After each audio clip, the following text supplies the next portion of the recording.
be here in probably 15 or 20 minutes. I want to thank Representative Dan Howe for being here, Senator Lowe for coming out. Kevin Raper was going to be here. He's on vacation, so he sends his best. And if we have any questions, he said he'd be glad to answer anything that we have. Thanks to all the road committee folks for being here, our commissioners. I want to thank Tom Collins, Shannon for being here representing the road department. We're going to go into some other of our business that was today, and when the operations manager with TDOT gets here, we'll go into the meeting.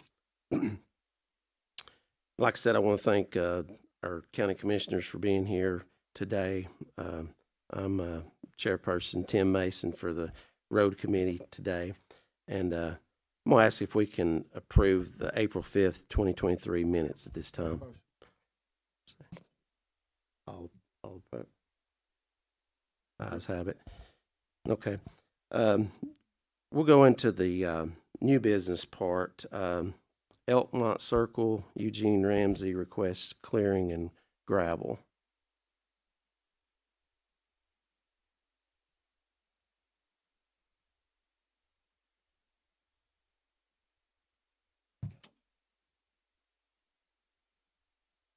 Anywhere you want to.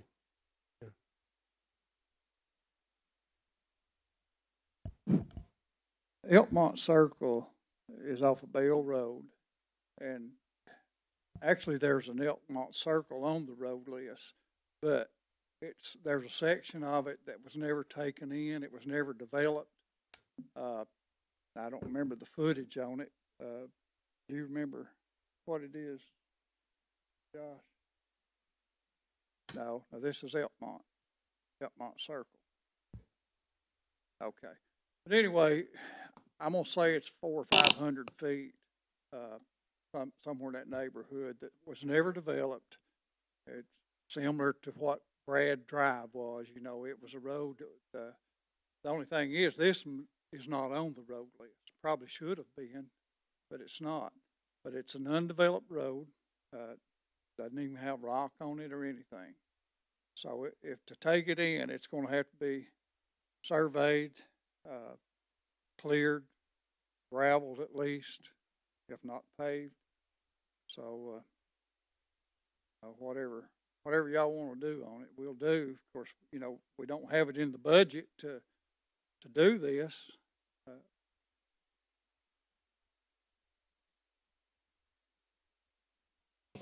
I'm sure you don't have an estimate on what you think it'll cost, right? No, I sure way. don't. Okay. And it does have a couple of properties landlocked.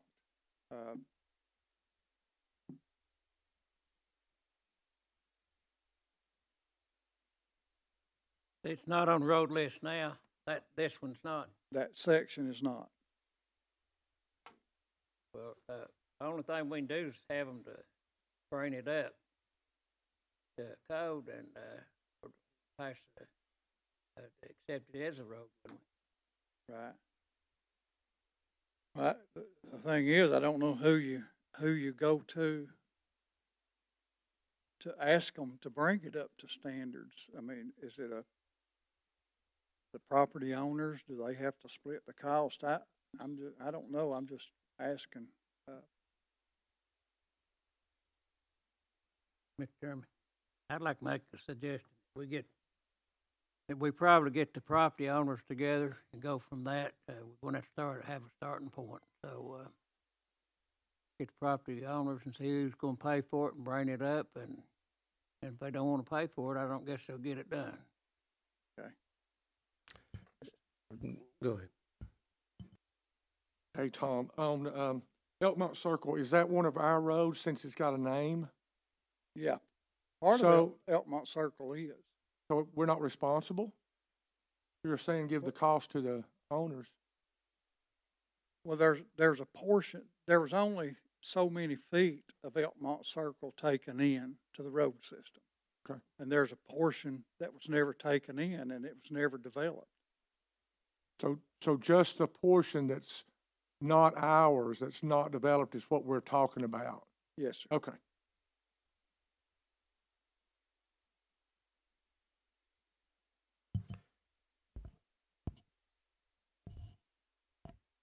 Superintendent, is this something we want to maybe bring up at our next, get the parties involved, get the owners?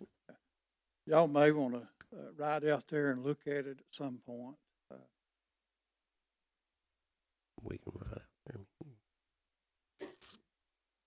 Okay.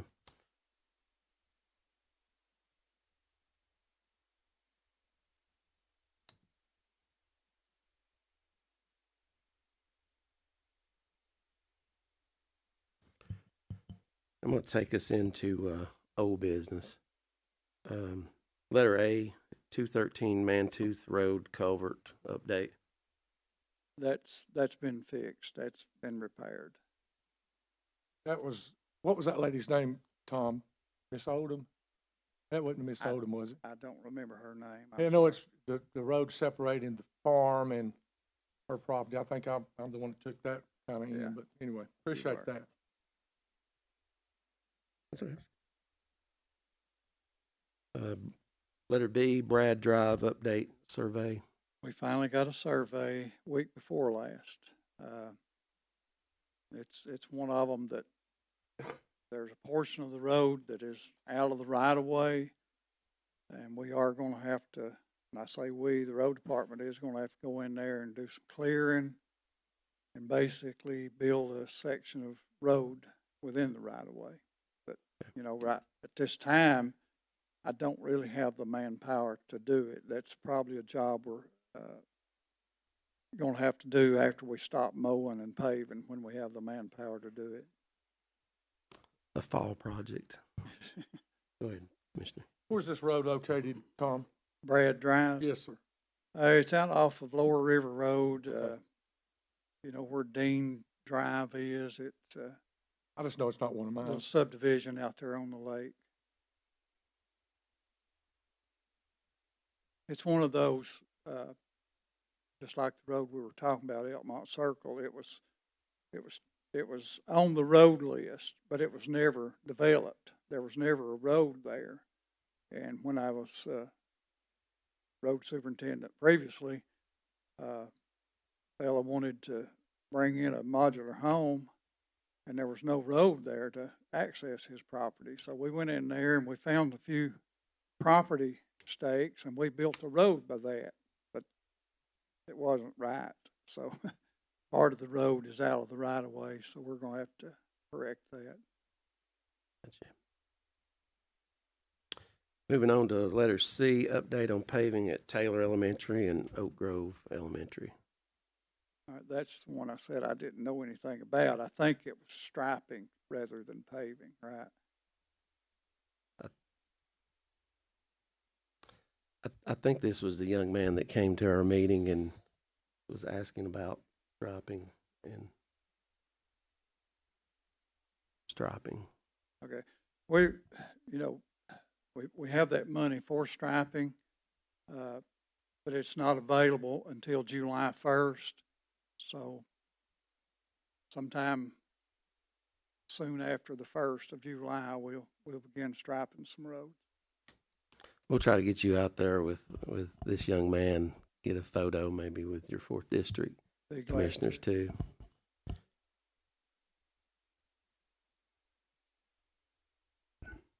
Letter D, Chatta Valley paving update. Okay. Go ahead.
Okay, I appreciate that. We were out there looking at it, and I noticed a lot of cars still on the road, so we got plenty of property there if we can just make it useful, I guess. Thank you very much. Yes, ma'am.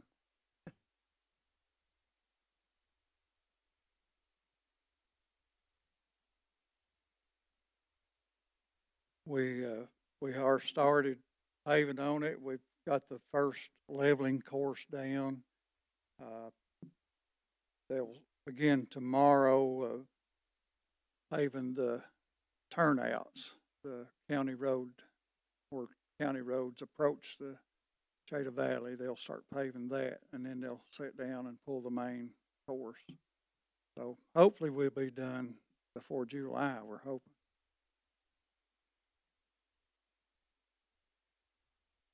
That's a project that's on, that's pretty good to be done by July. That's a long road through there. So far, everything's went real well for us. Great. Letter E, Sheffy Lane project update. We're still in the engineering process, and I'm gonna let Josh explain where we're at in the engineering.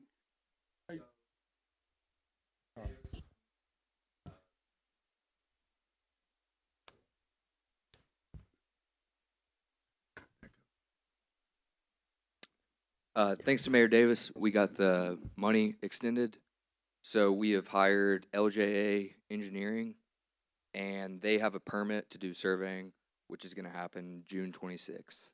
And then after that, we'll move forward with the engineering, and hopefully it'll be done in a couple months.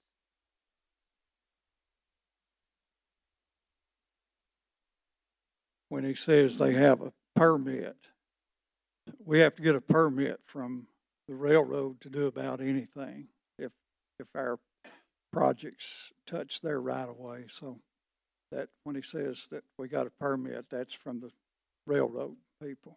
So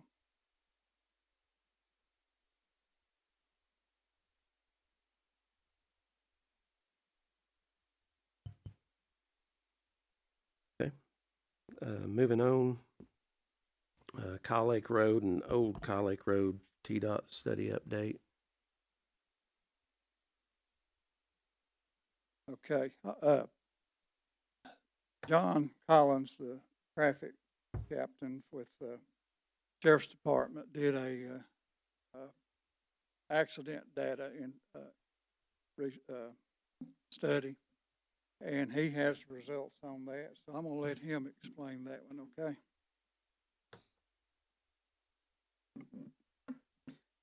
I was able to go back through the 911 center and collect data from the CAD system. We're showing on Kyle Lake Road at least 22 wrecks over the last 3 years. However, of those 22, 16 of them were at Spring Place in Kyle Lake. The intersection of Kyle Lake Lane and Kyle Lake Road didn't appear to be a problem.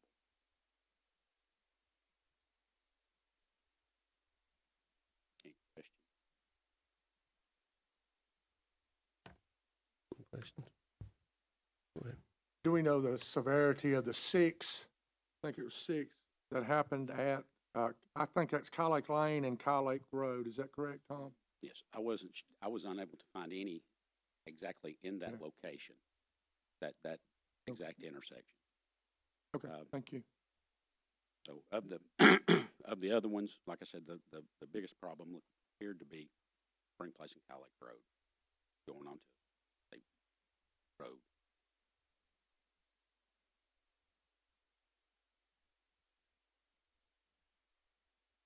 Thanks, Captain.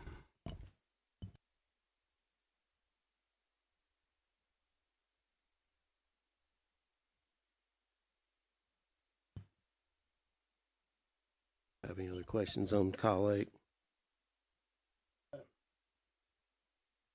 I guess we're going to leave it like it is. Suggestion. That would be my recommendation. We don't need a vote from here, do we? I do, however, the bridge near that location, I think we do need to look further into doing something with that bridge, as narrow as it is, with all the school bus traffic that we have on it. I'm gonna check in to see if that's on the state, list of bridges that's eligible for state aid money to be spent on. And if it is, I'm gonna try to get it moved up. When they do, the state does their inspections, they don't go by the width. They go strictly by the integrity of the bridge. In other words, if it's still sound, there's no problem with it, as far as being weak in any way. That's what they go by. They don't go by how wide it is, but I think we might could get their attention since it is near a school and does have all the traffic, school buses. So anyway, I'm gonna talk to TDOT about that. Yeah, I think the major thing is when the school buses and morning traffic and afternoon traffic is so backed up and getting out on the Spring Place, and Spring Place is very, very busy at that time of morning and afternoon.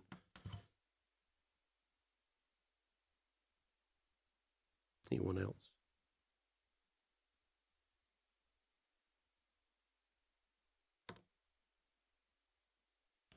Moving on to letter G, First Baptist Lane acceptance.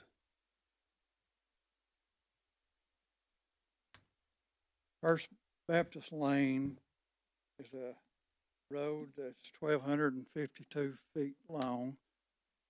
It was built somewhere in the neighborhood of 2009, 2010, somewhere. It was built, it was inspected by the road department as it was being built. And it was recommended, we found in the minutes where the road committee recommended it, that it be accepted into the road system. But somehow or another, it fell through the cracks and it never got accepted. So now,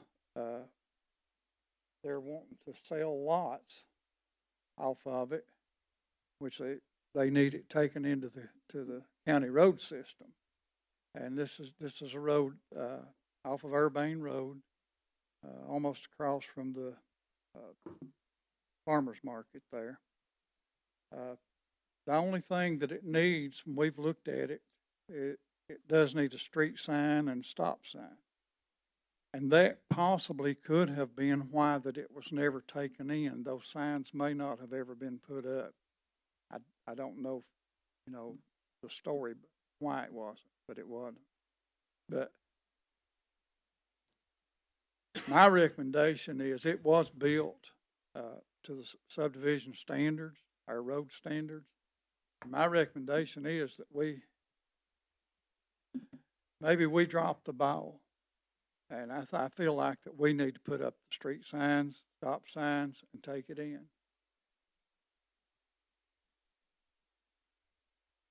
Okay.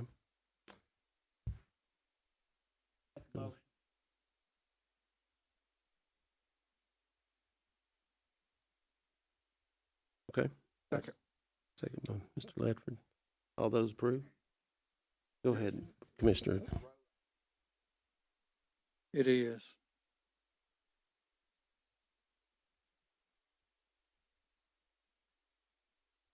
Any other questions?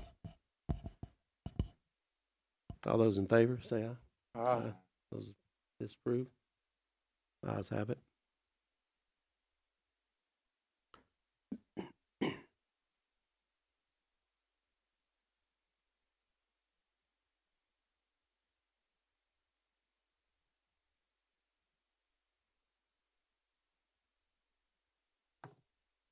Okay, and it was just brought up to me that they're also wanting to change the name of it from First Baptist Lane to Hardwick Way.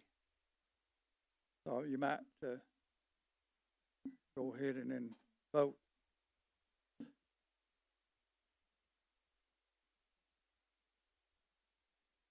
That'd have to come before the full commission, wouldn't it, for a name change on the road.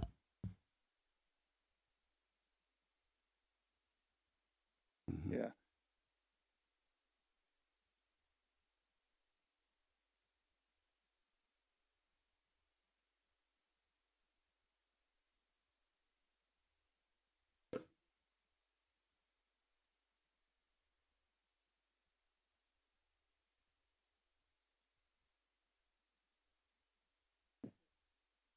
Yeah, and another thing is, I think I need to get with the, representatives from First Baptist, because they were the ones that built the road. And, and it's an engineering company that is, asking for the change of name, and I think that request needs to come from whoever who developed the road, which would be First Baptist. Okay.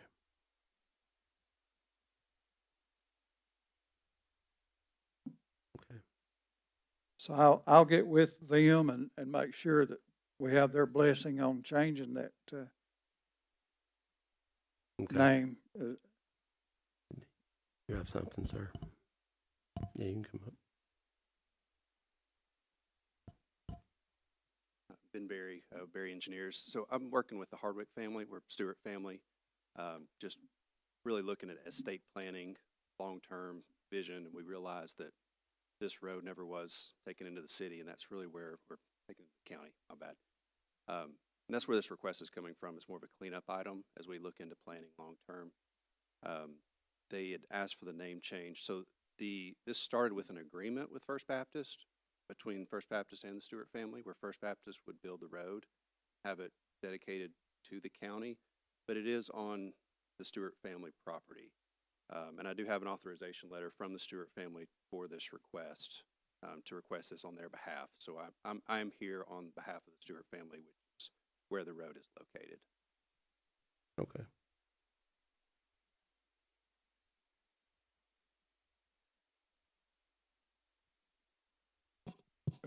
So can we make a motion then to go ahead and approve that, or do we need to wait?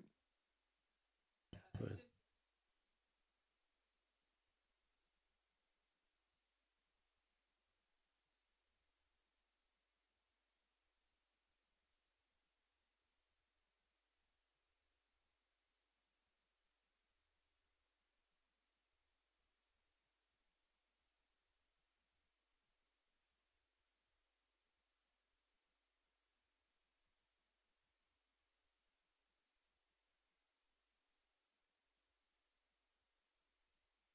And that form's been filled out with those details, yes, and submitted to Ron and emailed to Tom. So we have it all filled out. Commissioner Lefford, go ahead with your Yeah, motion. Yeah, I'll just make a motion to approve the name change, or I guess the naming of the road. Recommendation. Recommendation. Yeah. Okay. I'll second that motion. Any discussion? All those approve? Say aye. Disapprove? Ayes have it. Thank you. I guess we'll grab this last one on the Walker Boulevard acceptance. Walker Boulevard was a road built by the state, connecting Lauderdale Highway with,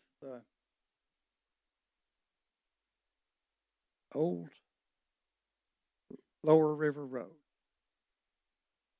Or it might be Old Upper River Road, but I call it the Olin Road. It's the road that Olin Chemical is on. All right, this was built as an industrial access road by the state of Tennessee, and it was built when I was in here previously, but it was never taken in. There were some dips in the road that just weren't acceptable for it to be taken into the county system. And there also was some signs on the north end of it where it intersected with the Olin Road that hadn't been put up. The signs have been put up, but the dips have never been repaired. So that road was never taken in. So I don't know hardly what to do on that. And it's the first time I've ever dealt with an industrial access road being built by the state. And when I remember when I left, I was talking to one of the state engineers. That's who I had worked with through the development of this road. And he kept telling me, yeah, I want to say it was Wright Brothers, but don't quote me on that built the road, but they were going to come back in and repair those dips, and they never did. So therefore, it was never taken in. And now people are calling the road department wanting those dips fixed. So I can't do it until it's a county road. Go ahead, Commissioner Thompson. Tom, I'd like to recommend we take that back to the state, and let them make a decision on that. We don't need to do anything on it till they do those repairs. And, got, some of the TDOT, Mr. Dan Howell here this morning. He might want to say something on that. We'll dig into it and see what happened. I know the engineer that I was dealing with at the state, he's since retired. He's not there anymore, so I can't go back and get information from him, but maybe I can find out TDOT who I do need to see. Yeah. Go ahead, Mr. Thompson. We've got a senator and a House representative here. Maybe could y'all speak on that a little bit?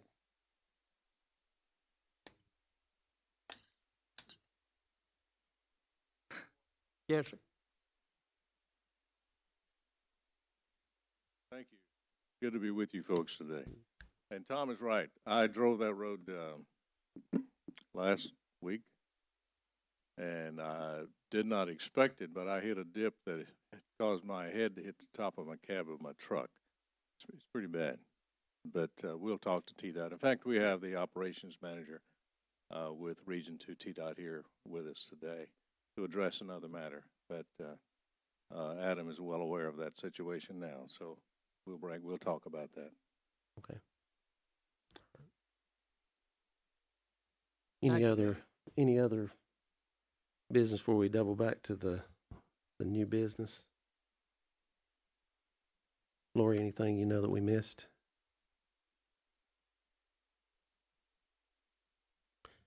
Okay, we'll double back to the new business. I would like to say thanks to Dr. Cash for being here. Sheriff Steve Lawson's here. Captain John Collins, Sergeant Andy Smith, Lieutenant Mario Santos, and Traffic Carl Walls is all here. And our PIO, Paul Allen, don't want to forget him. He keeps his plate full.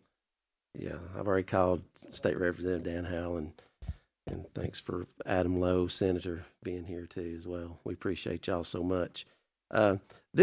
Just to go back just a little bit, why this meeting kind of even came to pass, I was sitting at the sheriff's office one morning early, and Sergeant Andy Smith come up to me, and he said, "Hey, I'm worried." And when someone comes up to me and says, "I'm worried," then that starts my mind going wide open. And he had worked a wreck up there that involved I believe it was a 17-year-old female, that 16-year-old at Walker Valley High School. And he said he was very troubled when he got to the wreck because she wasn't as bad as he thought, but he said he thought the worst when he arrived on the scene. So he asked me, he said, can you do anything about this? And I said, well, I'm chairman of the road committee, but I'm county. But I said, I sure do know a lot of state folks that probably would come to a meeting and sit down with us. And that's the only way I know to get things started in the right direction is get our state folks involved. And they have the money and they have the power to do this. And I thought, you know what, just bring all these smart folks here, and this is where we're at. And at this time, I'll turn it over to the traffic unit. I think they've got a little bit for us today to view.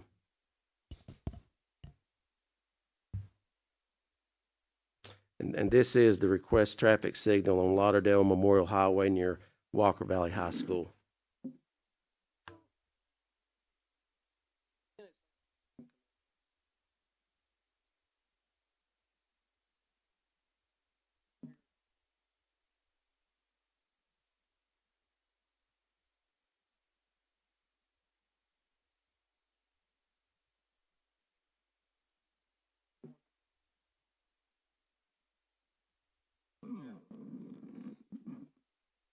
the school was built, wasn't as much traffic.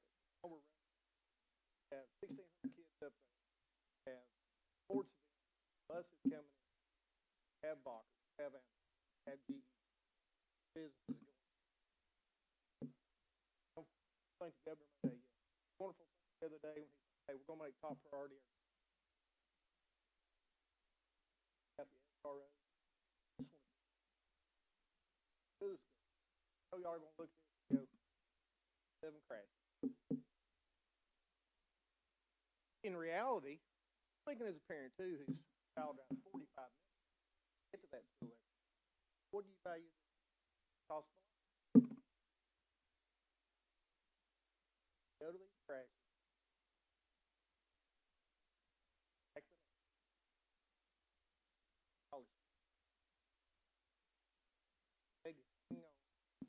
By inches. A 16-year-old. What, Mario? Broken hip?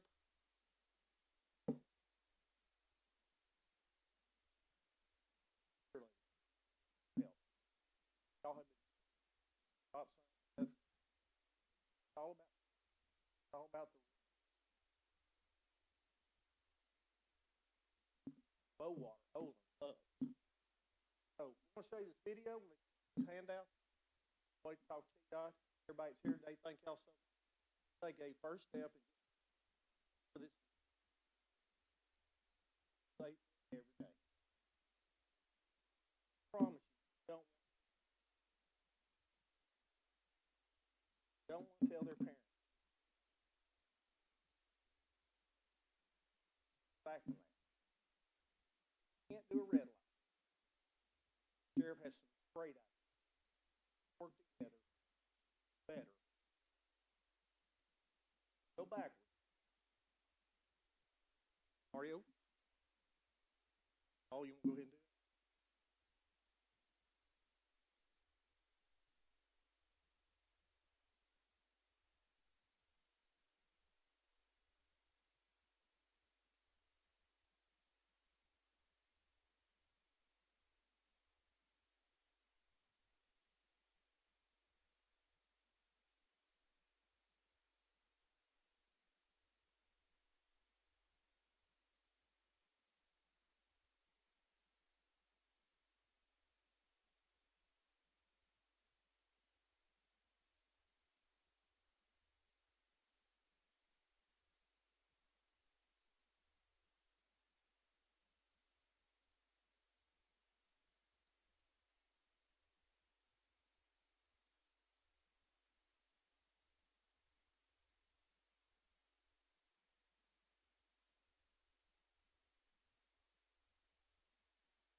Pretty good video as far as drone went up there and done a good job.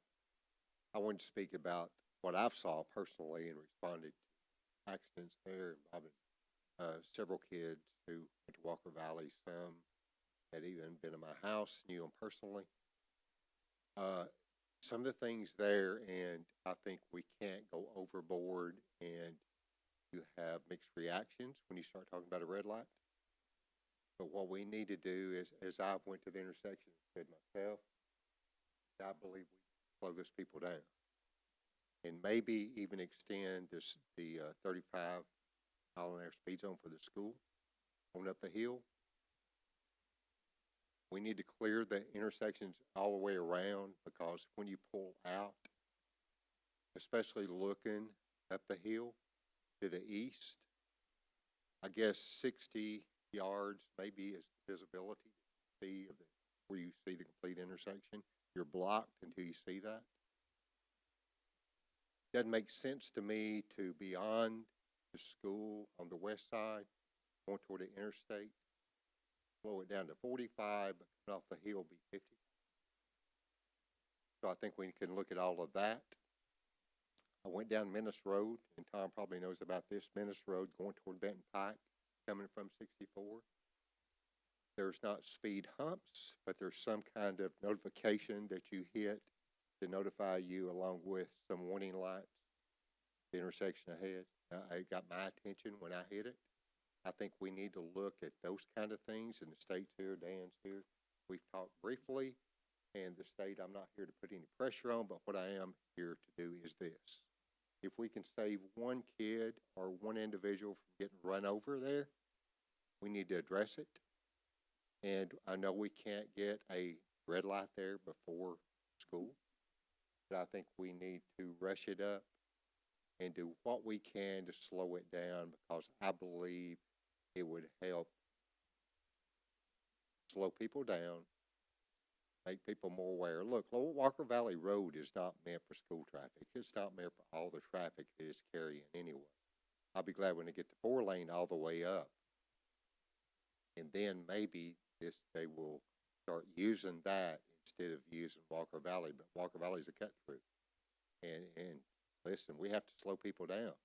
I'm not one just to get out and give tickets, because they cost a lot of money, but we've got to save lives. We got to look ahead, because that could be my kid, that could be your kid, my grandkid, or anybody else that's traveling those roads every day.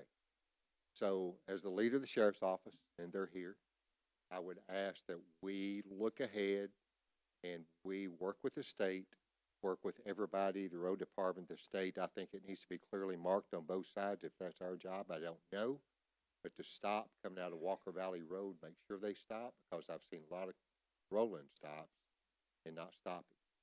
And when you get 16 and 17-year-olds, I was there myself, running up and down Keith Street, and I know what it's like, but we have to do our best as leaders to draw attention to that intersection to slow people down.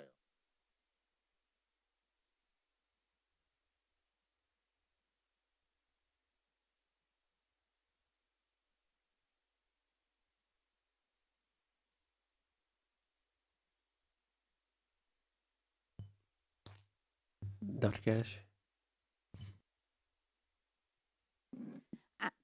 First off, let me say I thank you all, including the Sheriff's Department and the state, for paying attention to when there's a danger for children. The one thing that we know for sure is getting that phone call that anybody's been in a wreck is horrific. But when you get the phone call that it's a student, it is unnerving. And so the phone call that I received about our 16-year-old girl, I took it and I was already shaking, thinking the worst.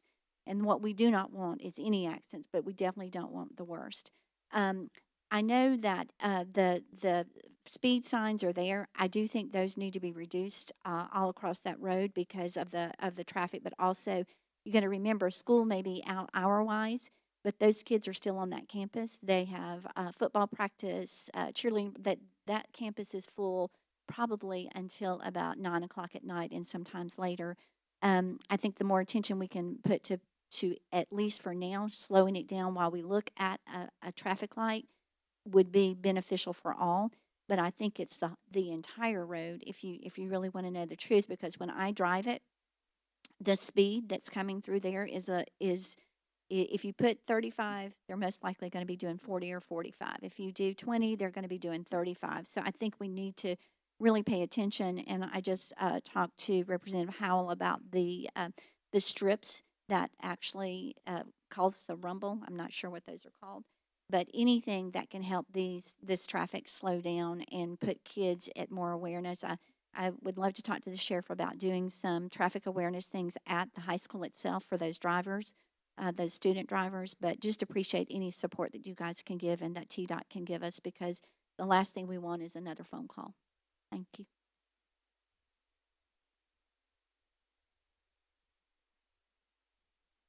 State Representative Dan Howell. Thank you.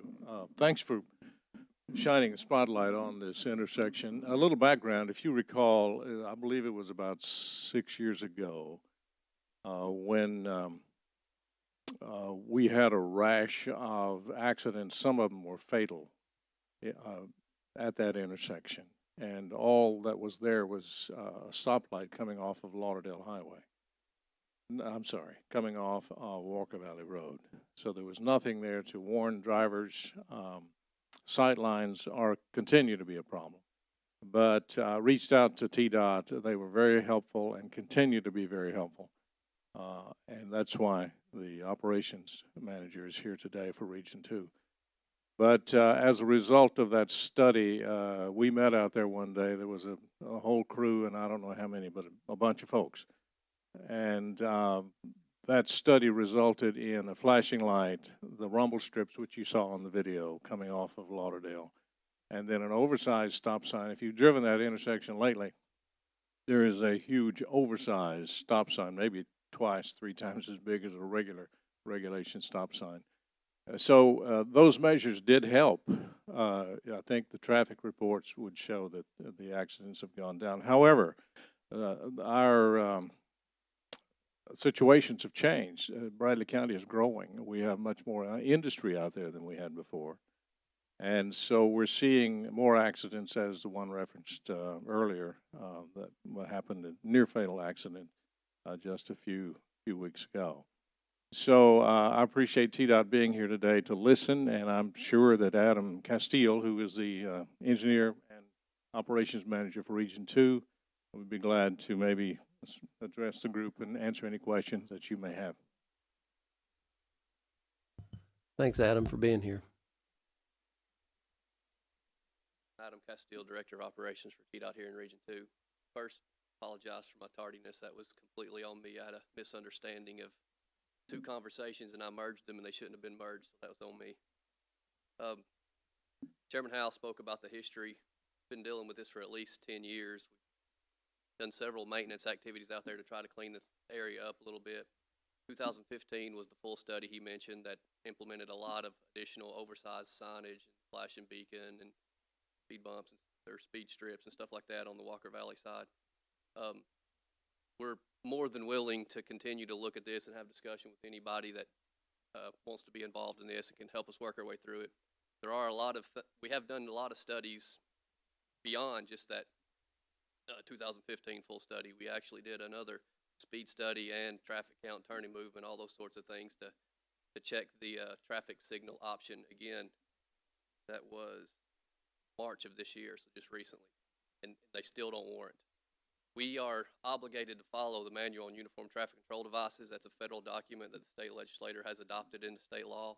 That dictates the process that we go through to implement these features, because they can be a hazard within themselves. You got a road that's a high-speed road. People aren't expecting. It's not something that driver behavior would kind of lead you to believe that there's a signal, and you come up on a stopped car and you're not expecting it. Additional accidents do occur frequently in those situations too. So we got to weigh the unintended consequences of those features as well. So that's kind of the general basis for how the traffic signal stuff plays out. I'm not the traffic engineer. We will absolutely have and will continue to get them involved with any sort of suggestions or discussions that get involved, but just kind of a high-level overview. Any sort of maintenance operations, the tree clearing, that sort of thing, fits within our right-of-way, absolutely, we can make those things happen. Again, this is not to say we shouldn't do that, but just to throw out the unintended consequences. Sometimes you have to have enough visibility to make the right decision, absolutely. Sometimes you got to be careful. Like, you might see some long roads where they'll put a little curve in and you wonder why they did that. That is to kind of subconsciously slow traffic. So those sort of driver behavior things that we can influence, we have to be aware of too. If it's clear, wide open, speeds will increase. People will make more risky decisions because they feel more comfortable with it. Again, that's not to say we shouldn't do those things because of that. We just need to consider those things when we have those discussions. kind of general overview of where we're at. We're more than willing to work. Somebody mentioned going to talk to the, had some internal discussion with that too. I think we absolutely do have some discussions with students just to kind of talk about the seriousness of this. Maybe if there are any sort of traffic flow changes that can happen within the school to funnel students in areas where it makes more sense or can be easier controlled, those sorts of things. All those things should be on the table. Willing to participate in any discussions that make sense for us to participate in. Question? Thank you. So our main area of concern is where the caution light is at. Is that correct? Is that, so what we could do if we decide to do the red light is just replace the caution lights with red light. Is that what we're wanting to do? At this point, that's not warranted, and it has to meet one of the MUTCD Okay. warrants for us to put it up. Okay. The thinking behind that is, if there's not a specific case that meets one of these thresholds to warrant the signal, then we're probably going to create more problems than we solve. So my question then is, what warranted the caution light? It's all defined in the MUTCD. Again, I'm not the Okay. traffic engineer, so I'm not the expert there, but it's a different set of criteria. Okay. You're not stopping people on a high-speed lane Right. right there, so that's kind of the differentiation. Stopping somebody where they don't intend to stop absolutely creates more rear-end collisions. Thank you.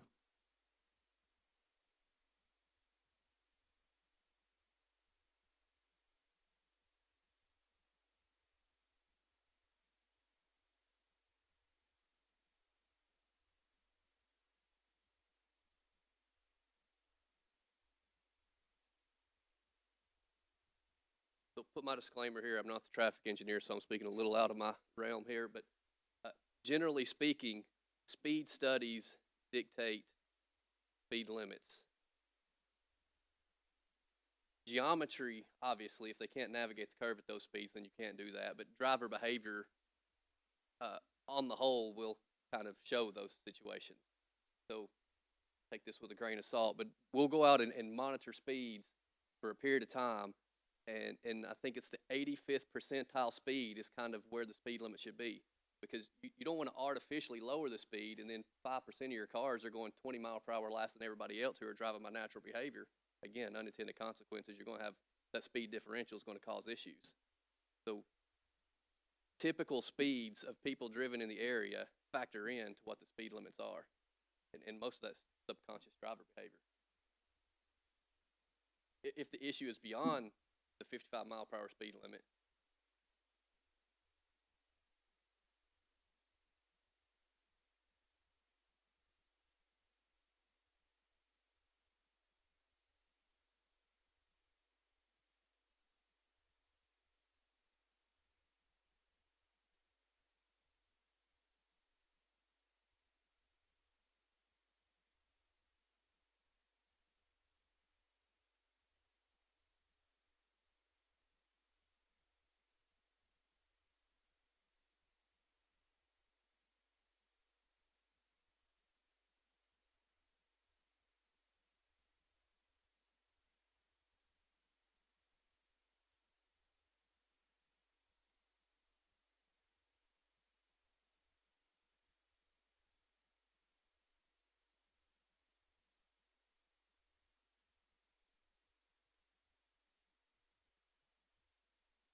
that's also the issue with the signal, right? If cars are stopped there more frequently.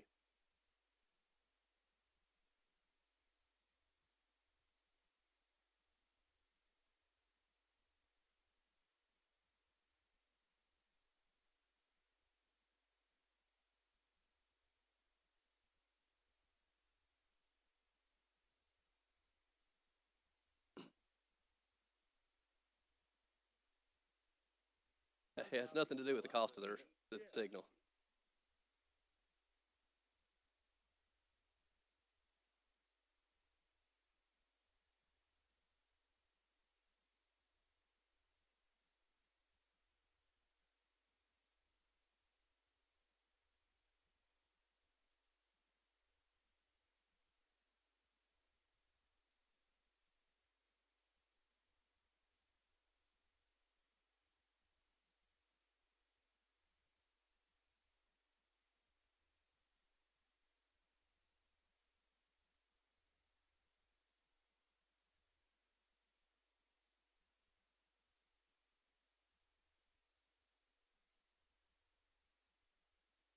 I agree. We need to continue to discuss this, and we have, and we've done a lot of studies, and they say what they say, and there's exceptions to rules that we can kind of talk through in certain situations. It would make sense, I think, for us to get the knowledgeable people in the room, because we have had some issues, not here, but in some other areas, to where we follow all the MUTCD criteria to determine something, and then we go have a discussion. We didn't look at the right time. It's a unique situation here. The locals were the ones that knew. We had to go back and restudy things, looking at different time frames. So those are discussions that can be had if we get the right group together who really knows what's going on in this intersection. We know what we know. You know what you know. Combine the information and see where we can go from there.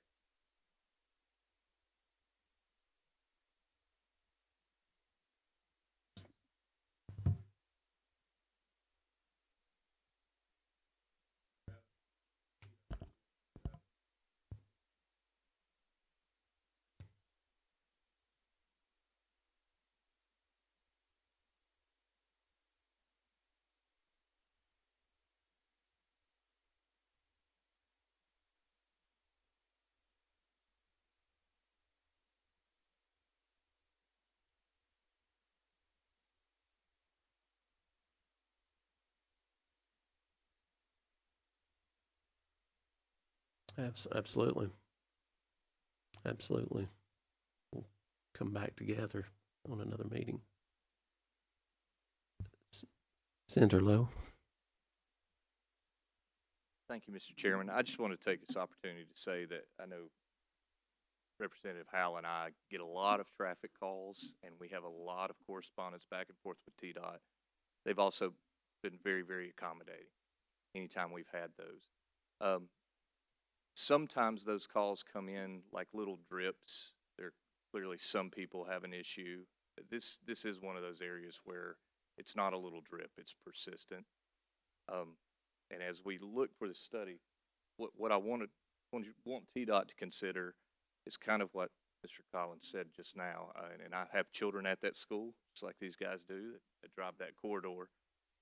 The real problem here, we can try to address human behavior, which is a big part of what happens with traffic, and that's really where TDOT tends to focus well. They do very well. We've seen a reduction. I mean, we haven't had any fatalities at that intersection since they've increased the signage. But there's a physics problem here, right? And that physics problem is a sizable investment. As you're coming off Walker Valley Road, that incline is up, and therefore your ingress onto Lauderdale Memorial Highway is slowed, so it's a slower turnout than it would be at a normal intersection. Couple that with the speed coming off of the hill, you have a physics problem. And unless we actually look to address the physics, we can try to do the human behavior piece all we want. What's going to happen is human behavior always has the people who don't abide by human behavior. And I think that's what Adam was noting with the study around putting in a traffic light. It's not just the rear end collisions, but as long as that's an upgrade and people are coming off of Walker Valley Road, if they assume because of a green light that the rest of the world is stopping, but people are coming across that hill and not stopping, I mean, we know just exactly how many traffic accidents we have at red light intersections right now in Bradley County. So I think at some point it may be a appropriate to look at the larger investment of what needs to happen with grade there. I don't know about blowing out a mountain, but if we can address some of the physics, not just the human behavior, that may be where we need to look. I agree with Chairman Howell. We need to look at that traffic study as it comes back through in August. And I often, because of his capacity as chairman, he knows that I defer a lot of these to him and just tell him, what do you need from me from the Senate side? I'll be glad to help you. But I do think we need to not just look at the human behavior piece when we do this. We're going to have to look at the actual physics of that particular location, because I just think it's this perfect storm.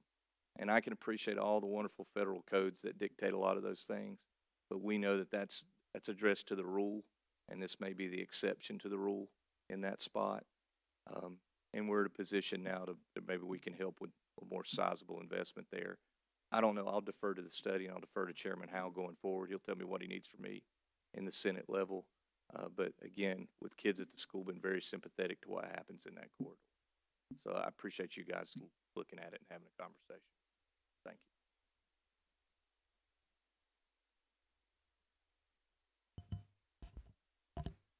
you. Anything from county commissioners? I appreciate all the county commissioners, not even on the road committee, but they showed up today too, and I appreciate it.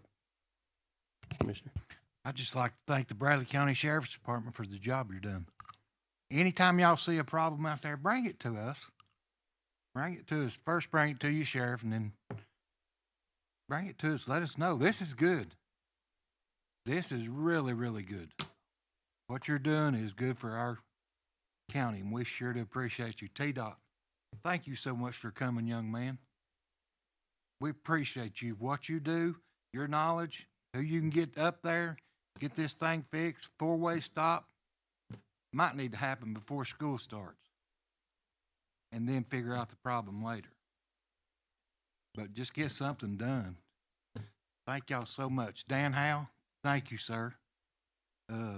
Mr. Lowe, Adam, thank you for coming today. We appreciate y'all. Chairman Cry. Thank you very much. I do appreciate what we're doing today. In my previous life as a real estate appraiser, I traveled quite a bit. I think the traffic engineer might be familiar with Crossville going toward the Kentucky state line, Cross Plains and Highway 127. The similar situation that we have here, only there they had two major roads. I guess Walker Valley Road is not a major road, but they put a four-way stop sign. And if we can't get a traffic light, we should consider a four-way stop sign. And I don't personally, I've seen them in other places outside of this area, and it works pretty well. Everybody stops, and the sheriff's department, if they're handy, issue a citation to the ones that don't. I do ask if put that into your consideration. There'd be nothing wrong with a four-way stop sign up there. Thank you.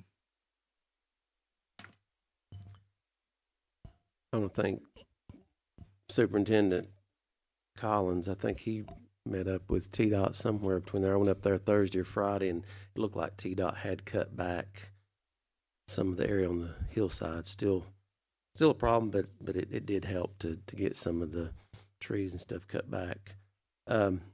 I want to thank too, State Representative Dan Howell's here and TDOT pass along Grady Patterson that works for TDOT. I do the TDOT litter grant for Bradley County, and Grady, he gets the big signs up, and we have our graduations at Walker Valley, and just does a fantastic job. And kudos to him, and maybe pass that on to his bosses too, because Grady does a great job in Bradley County to help all of us at the sheriff's office too, and we appreciate all y'all. Anybody have anything else? Come on, Superintendent. I know there's probably going to be a study going on up there as that has been. I know there was one once before, and most of it is driver error. I mean, let's put it out there and call it what it is. It's not a problem with people traveling Walker Valley Road not stopping. They stop. But they're late for school, they're late for work. They don't have the patience to wait until all the traffic has passed on Lauderdale. So as a quick fix, and it may not be the permanent fix, but could we get a commitment from TDOT to lower speed limit coming off of Lauderdale Highway toward Walker Valley School? Lower that to 35 mile an hour. If so, we get a commitment. Well,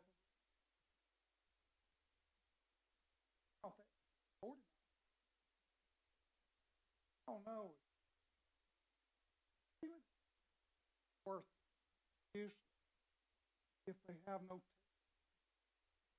All of you probably go to Charleston every once in a while. What do you do when you enter the city limits of Charleston? Oh, they have a reputation. Why don't we have those reputations? You ain't gonna have to write too many tickets. Not to me anyway. Write me one and I learn. But can we get a commitment from you to try to get that lowered as a quick fix for right now?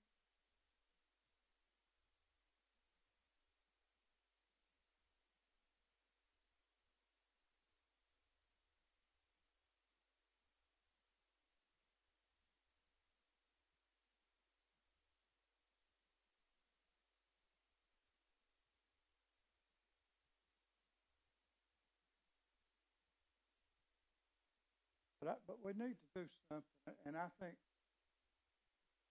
my opinion, there's two reasons why there is so many accidents up there. One is unexperienced drivers.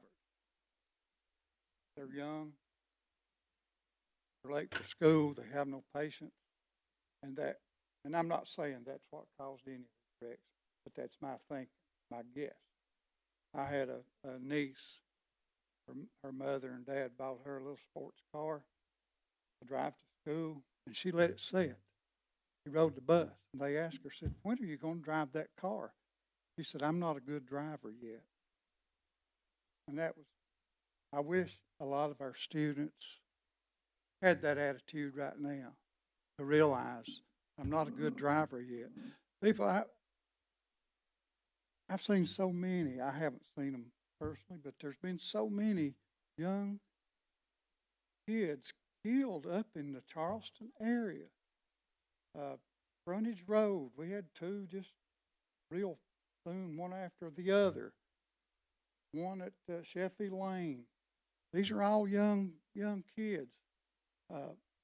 In my opinion, they're not all experienced in driving, but we can get them educated, and I really do believe, and this goes back to Tennessee Department of Safety, I guess. I'm not sure that we're teaching the right things when we're teaching our kids to get their license, to study, to learn the rules of driving.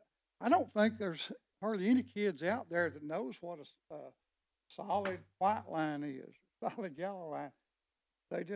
They don't know these things. And I've been told that when you do a driver's test nowadays, that about 80% of the questions has to do with drugs. I mean, that's fine, but you need to teach them the laws of driving a little bit too. But anyway, that's just my 2 cents worth, and that's probably about what it's worth. Thank you.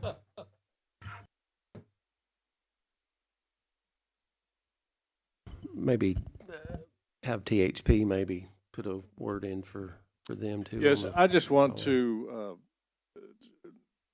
let the committee know that I appreciate you bringing this issue to the forefront, but with that as a backdrop, there are rules, regulations, guidelines, and laws that TDOT has to obey. And I appreciate, and I agree with you, Tom, that it would be great if we could lower that speed limit there, especially at the hill. But there are federal guidelines that TDOT has to obey. And if they don't obey them, it restricts how much money TDOT gets from the federal government, which indirectly impacts you on how many roads they can build or repair. So while we're going to look at this, it may take a few weeks, it may take a few months, I don't know. But I just want your expectations to be that it does take time to do the study, to look at the guidelines, to find out what they can do, and then they will be able to do it. But it will take some time. But thanks again for bringing this issue to the forefront. Thanks so much for being here. Do we have anyone else wants to speak today before we adjourn? And again, I'd like to just tell everybody thanks for being here. Crystal, thanks for being here for the legal part of everything, as always. Lori, thank you. Adam Lewis, representing from the mayor's office. Appreciate him being here too. Nothing